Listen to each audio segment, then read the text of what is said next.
Friday, everybody. I want to talk to you about something that is really been on my mind because of a book I recently read, and that is how parents can strategize their kids' teen years for a successful defining decade. So I just read this phenomenal book by Dr. Meg Jay, The Defining Decade. Did you know that your 20s aren't just about figuring things out? They're about setting the course for the rest of your life. And this book by Dr. May lays it all out. So the choices your teens are making now are the building blocks for success during that defining decade. I'm going to do a whole podcast on this book and just what the defining decade is and how we can go into it. But I wanted to share 7 tips that you can implement today while your kids are in middle school or even high school so that they can have a super successful defining decade, because the stats are in and a lot of our 20-year-olds are not having successful 20s. They're really on the struggle bus in so many ways. So I want to, again, equip you to really help your kids have a successful middle school, high school experience so that they can go on to have really successful 20-year-old times. Now, some of you guys know I have a master's degree in human development. And when you're younger, like between zero, birth and 15 to 20, your developmental tasks go very, very quickly. They can last for months or sometimes a couple of years. But when you hit your 20s, all of a sudden your developmental tasks take a decade. So you have tasks in your 20s and your 30s and your 40s and your 50s, et cetera, et cetera.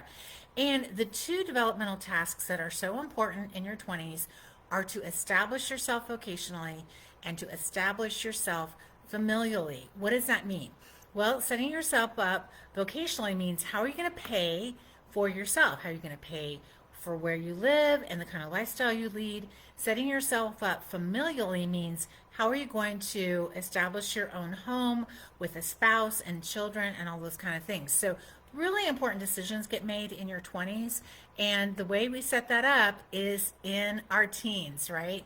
So a lot of people think that teens are so hard. I think teens, and especially if you're doing alternative education, it's such a fun time to be in relationship with your kid and have all the time that alternative education affords you to spend with them and talk to set them up for success. So as parents, we have a super unique opportunity to lay the groundwork for a successful 20-year-old decade in our kids' teen years. And I want to give you 7 actionable steps to help your kids thrive in their 20s. First of all, encourage exploration of interests. Now, I've said this before that high school should really be kind of a smorgasbord for your kids, where they should be trying and tasting a lot of different subjects, academics, community service, electives, all sorts of hobbies and interests. They don't really know what they like or don't like yet. And a lot of people think you have to have passions. We talk about this in our workshops. But really, passions come out of having some sort of expertise or skill. And then we build on that skill, and all of a sudden, we're an expert in it. And everybody can agree, I think, that being an expert in something can be really fun, right? So if your kids don't have a passion yet, don't stress, don't worry about it. They're young, they have time. Okay, but we do really want to encourage our kids to explore a variety of interests, whether it's a part-time job, a volunteer role, extracurricular activities. This is why I really still do like the typical course of study, because a typical course of study is going to give your kids a smorgasbord of science, history, math, and English, and those skills that go with those different subject matters so they can dive deeper into it in college or in their vocational life or whatever. But a typical course of study does kind of give your kids a nice smorgasbord to explore and discover different academic subject areas. And then, of course, you want to fill in with electives and volunteer service and stuff like that. So that's number 1, encourage exploration of interests. Number 2, teach networking skills. Now, one of the things I've noticed, and maybe you have too, is that a lot of kids in their teens and tweens, they're on devices a lot of times. They don't really make eye contact. They don't say hello. They don't shake your hand. I'm noticing this even more and more with adults as we do hiring at True North Academy. A lot of times they don't even have a greeting. They don't introduce themselves. They don't say how they found our company. They don't say what they like about our company, even when we ask them. And so I think teaching our kids networking skills, these are what we would have normally called, basic social skills, like how to shake a hand and how to introduce themselves. And you can even role play this with your kids. I really like Team Pact. I think it does a good job of teaching your kids some of these basic social skills. We want to teach our kids to ask questions and follow up on those questions. Now, asking questions takes a bit of maturity because it's not focused on you, it's focused on somebody else. It's asking what they think, it's asking about them. And so that means putting the device down, being aware of your surroundings, being around aware of other people, and asking pertinent questions that can be icebreakers, that can be, just a way to get to know somebody else. That takes curiosity. And one of the things that really deadens curiosity is, by the way, electronic devices. So we've got to really teach our kids, be curious about other people, learn how to network, and encourage them to participate in community events and clubs so that they can expand their network. Now, one of the things I loved about the Defining Decade, and I'm going to go more into this in the podcast, is that it doesn't have to be like networking with people that you're really, really tight with. It can be a week time networking. And I'm going to go more into that in the podcast. But again, just one of the brilliant little takeaways from this book. But back to networking, we need to teach our kids networking skills. Most kids, now I'm not saying this for everybody because some kids are just naturally social and they get how to do this, but most kids can use some coaching in this area. So don't overlook it as you're teaching your kids through middle school and high school. And then promote goal setting. Helping our kids to set achievable short-term and long-term goals is a life skill that will take them so far. And you can use tools like journals, planners, family check-ins to track progress. I did a podcast on this about how we used to have a family planning meeting and everybody got day timers and we taught our kids executive functioning skills through those meetings. And then I would have a weekly meeting with all of my high schoolers. And that is an important thing. Because a lot of kids don't realize the time, the setup, the breakdown that goes into one activity. So my son used to take karate. It was a half an hour away, and he would put on his schedule 1 hour time block for karate, but he didn't put the drive time. He didn't do getting his clothes, getting his gear, getting his water bottle, closing down what he was doing. He didn't build in the snack. He didn't build in having to take a shower when he got home. So really it ended up being like a 2.5 hour, maybe 3 hour activity instead of just one. And so that's what can happen when you use a day timer with your kids, but help them set those goals. If they're in something like karate, do they want to earn a certain belt or are they just in it for fun? And I don't mean just as in that's derogatory. Just fun can be all the reason you need to do something, right? But helping them set goals. When do they want to graduate from high school? Do they want to have any college done? With our dual degree program, they can have all of their college done by the time they graduate from high school. Are they going to go get a job? And what industry do they want to get a job? Part of goal setting is dreaming. So let your kids dream. Let them just kind of like try on different ideas for size. But promote goal setting. Super helpful for all of our kids, especially after they launch and they're on their own. Do they know how to do that for themselves? Model financial literacy. Introduce your kids to budgeting, saving, investing. Teach them the basics of managing money, including how to set up a bank account responsibly and using a debit and credit card. Now, I follow a lot of entrepreneurs and people in finance and stuff, and you've got two schools of thought about debt. Dave Ramsey is like, all debt is bad. Somebody like Cody Sanchez is like, you'll never make real wealth until you learn how to leverage debt. So that's a great discussion right there to have with your kids. But don't overlook economics. Don't overlook personal budgeting and finance. Don't overlook accounting. All classes that we teach at True North Academy. These are life skills that your kids will absolutely need.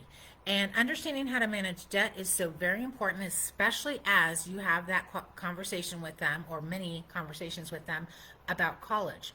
Because most of our kids have not even taken out a car loan before they decide to go to very expensive college. And they're willing to indenture themselves to this debt that could be tens and maybe even hundreds of thousands of debt. So is the return on the investment for the debt worth it, yay or nay?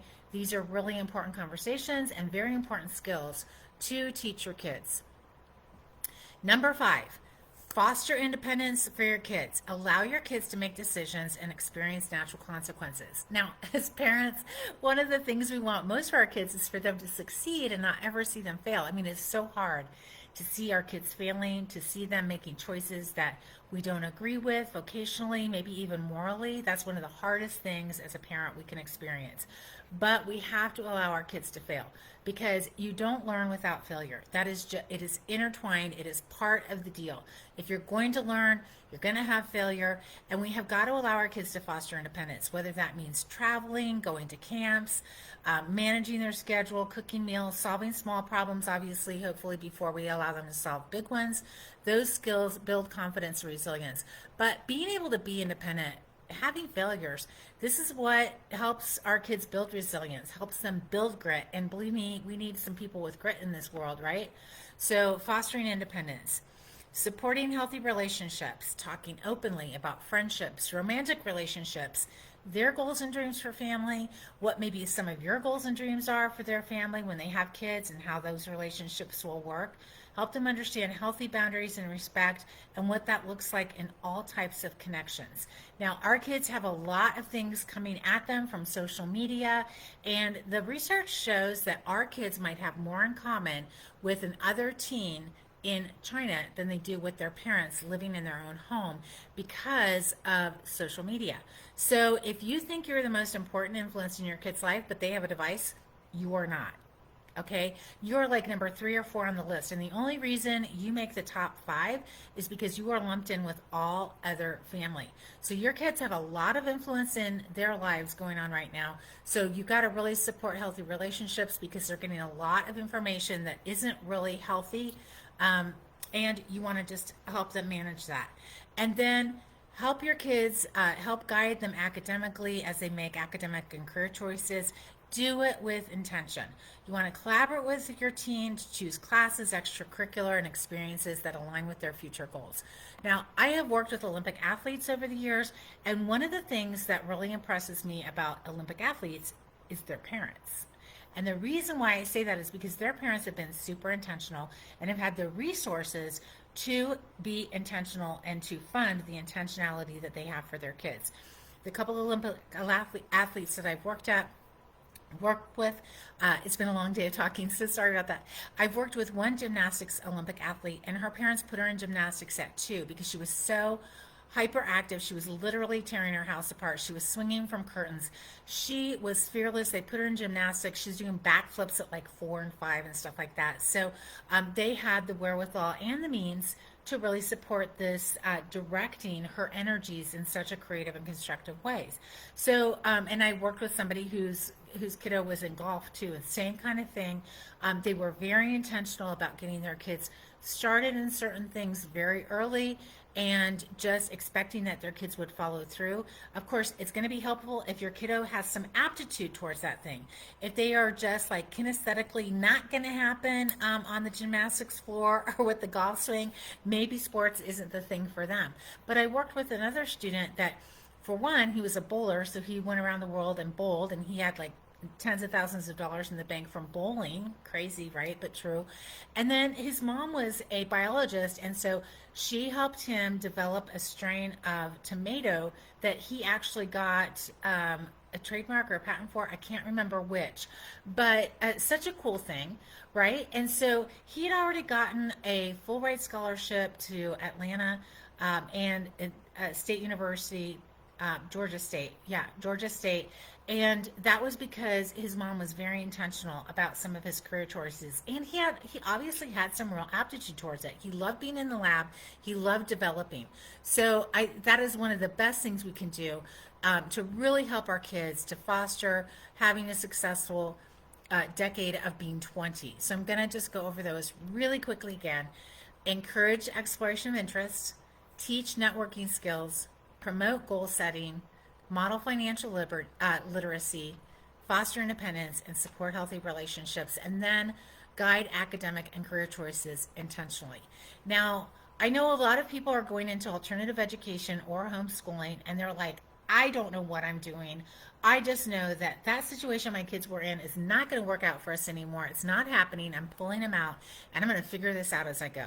And I just totally applaud you for that, because parents, we have a sixth sense about what's going to really work for our kids. And so if you know that they need to be removed from a certain situation, then that's great. So what do you do next? I love starting with a typical course of study. We have a lot of blog posts and podcasts about what that is, but we also have our ongoing free 15-minute academic advising with Tamara Poole. And we just had somebody go through it last night. Tamara was telling us about this morning in a staff meeting, and she said their kiddo was 15 or 16, but he already had all the credits to graduate, and and he wants to start college. He's ready to go. He wants to work full time and go to college while he's still living at home. And the mom was like, "No, I want to buy classes at True North." And Tamara's like, "You know what? He's goal driven. He's got this plan. He's got the wherewithal to make it happen. Don't buy True North classes, go this direction." And so I just want to share with you that, of course, we want you to take our classes. They're the best on the market, but it's not a sales pitch. It's really an academic advising session to help you really understand what's a good direction to go with my kids academically. And so, of course, we're going to give you some other suggestions about life skills and possibly extracurriculars that would make sense for your kiddos. But I hope you take advantage of that free 15-minute advising. And then we still have the free 2-year academic plan available to you. You can go to truenorthhomeschool.academy, go to the top menu and click advising and testing, and you will see the form to fill out there, and then we'll get you started with all of that. And of course, if you want to purchase a full session, a 1-hour academic advising session, we'd be happy for you to do that too.